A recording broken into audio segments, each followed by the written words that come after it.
A tradução literal da palavra Nzazi é raio. Dentro da cultura banto e no candomblé denominado Congo-Angola, Nzazi é a divindade que rege a energia emanada pelos raios. No nosso cotidiano, é muito comum vermos as pessoas relacionarem Nzazi com a justiça, mesmo tendo a cultura banto outras divindades que têm uma correlação muito mais próxima. Analisando pelo lado lúdico, o raio nada mais é que o encontro de uma carga energética positiva, a verdade, com uma carga energética negativa, a não verdade, sendo a descida do raio o julgamento. Nas casas de candomblé Congo-Angola, Nzazi utiliza um adereço, um machado de 2 gumes.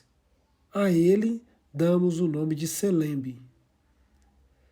Além de ser uma peça que representa a autoridade perante um reino, outra simbologia do machado de 2 gumes é exatamente fornecer a ideia de que o corte acontece sempre para os 2 lados. As mãos que descem para efetuar um corte severo e preciso hão de retornar à posição original com a mesma velocidade, intensidade e precisão. Na terceira lei de Isaac Newton, onde foi comprovado que toda ação tem uma reação em igual intensidade, temos uma visão científica do que representa o Selembe de Nzazi.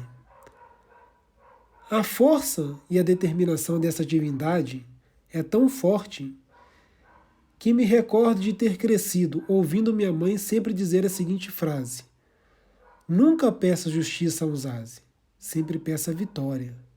Não sabemos se somos dignos da justiça. Que saibamos viver na presença de Nzazi e que nunca tenhamos o seu selembe apontado em nossa direção. Bença quem for de direito. Tata Kassulembe.